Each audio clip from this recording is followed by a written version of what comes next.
Hey everybody, I'm Grandmaster Ben Finegold. This is 5 Minutes with Ben, and I'm Ben. Now, it may seem in the last couple of days I'm picking on Max Warmerdam. That's just because I like saying his name so much I'm mispronouncing it. And he has white in this position. I thought I flipped the board, but actually I flipped another board. Okay, now you're confused because you're like, whoa, what just happened? Okay, so say no to drugs. All right, so in this position, Warmerdam is playing in the penultimate round, round 12 of Tata Steel, which just finished. And he's playing world chess champion Liren. And Ding was winning most of the game, if not all of it. Not all of it, he's black, so he wasn't winning on move one. But he was much better or winning throughout the game. And then he messed it up. Okay, and I didn't show you the part where he messed up, but actually, we're still going to see some people messing it up. So this is going to be longer than 5 minutes because there's a lot of moves to go, but I have to show you here. Okay, Warmerdam played like a genius and played e4 check, exclam. Okay, and that move draws. Very good move. And actually, I'm sorry, that move doesn't draw. It draws because Liren didn't see the trick. Okay, even I don't know what's going on. And I've looked at this like 50 times. Okay, so he takes on e4, and white plays king e3. And now, if black wants to win, black needs to play rook e1 check, forcing the king away from e4, then move his rook away somewhere else, like to b1. And eventually, black should win. Okay, but Ding is like, what, free pawn? Oh, great. Rook takes h2, double question mark. And he obviously didn't see the trick that Warmerdam has. Warmerdam saw it. That's why he played e4 check. He was hoping Ding would mess up and play rook takes h2. Now, obviously, this is in move 52, so the players are exhausted from playing a long tournament. This is round 12, and they've already been playing this game for about 5 hours. So you miss some stuff. Okay, Warmerdam played rook a5 check, and Ding thought he was winning when he played king e6, and then Warmerdam played his beautiful trick, which Ding had missed. Rook takes e5 check. The truth hurts. Now, if you take the rook, it's stalemate, and if you don't take the rook, you're still not winning. Okay, so, well, taking the rook is a draw, so he played king f6. Okay, now, king takes e4, loses immediately to rook e2, so he didn't play that. King f4 loses immediately to rook f2 check, so he didn't play that. And it's risky to play rook takes e4. I don't know if that draws or not. I think it actually loses. So that's pretty risky. I think king g5 or king f5 win. Probably king g5. Okay, but again, in the comments, you guys will be like, no, my table base says this. Okay. Anyway, what Warmerdam does draw, he played rook a5. That draws for sure. And then king takes e4 is unstoppable. And then it's just rook and pawn versus rook, and black's king is cut off. Okay, so Liren tried, played g3, and Warmerdam played brilliant move again. If he plays king e4, then I can play g2, and if you play rook a1, I play rook h1. But instead of playing king takes e4, Warmerdam played king f4, okay, which draws the game. And that's probably the last hard move he had to play, or so I thought when I was watching live. Okay, we can't allow king takes g3, so he played g2. And in this position, Warmerdam has a very easy draw, but he played a much more difficult draw that turned out to be too difficult. Okay, in this position, a very easy draw is rook f5 check. Why is it easy?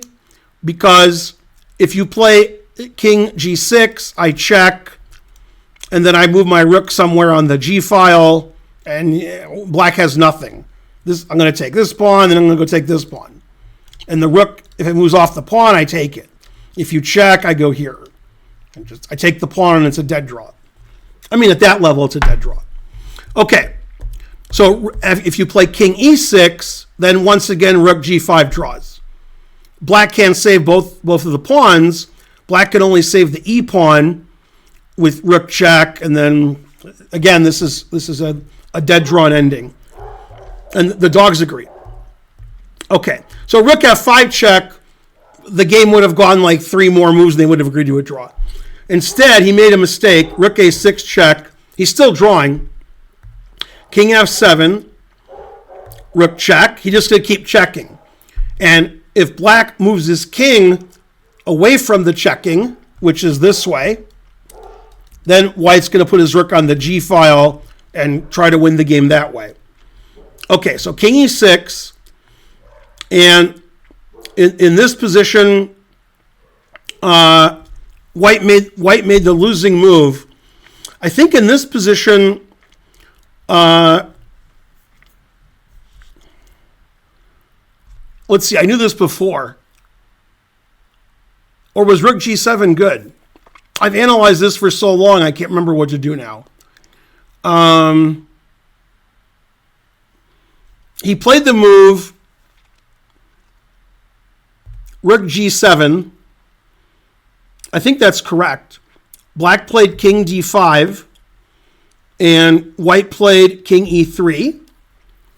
Black played rook h3 check. White played king e2, and then rook a3. And I think in this position here, white should play the move king f2. And the reason he didn't is because he thought after rook f3 king takes that the king is cut off so that black might win this. But this is a book draw. If you turn on table base, it says draw. White can go to a7 and check from the side forever. So actually black's not winning here. I think Warmerdam was worried about that. So he didn't want his king cut off, so he played king e2. And I think that's the losing move. And black played rook a3. Now, if the king was on f2, we would just take the pawn. Now, if you take the pawn, you lose the king and pawn ending pretty easily. And in this position, if you play king f2, I think that still draws. I think king e2 wasn't losing. I think his next move was. And then if I check here, then king e3, and I think white is under control.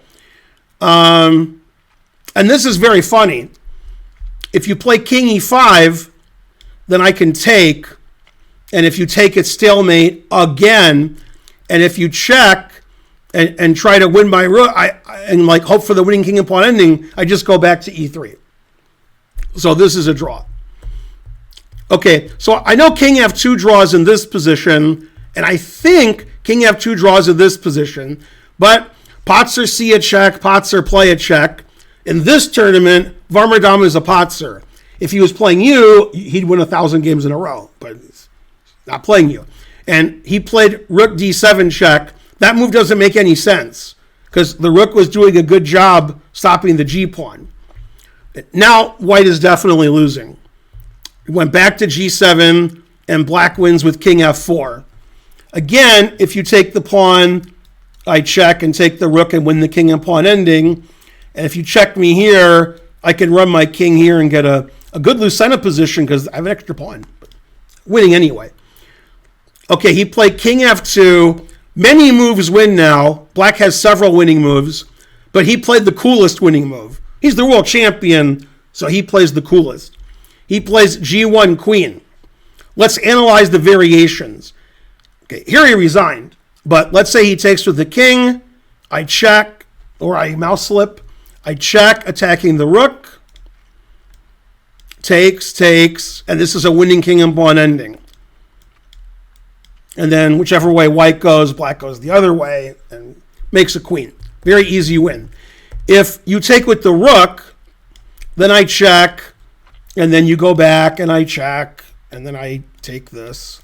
And then king everywhere wins. You can't not win. Okay, if I was black, I would go here. In a blitz game, I would pre-move this, and queen. But every move wins. So after g1 queen, which is a classy way to win the game, I think, then White resigned. So, sorry, Max, I didn't mean to show all your losses, but they were instructive. One of the few games Liren won this tournament, he didn't have a memorable tournament. I'm Grandmaster Ben Finegold. Thanks for watching 5 Minutes with Ben. Please like and subscribe and leave a comment, and I'll see you guys next time. Bye!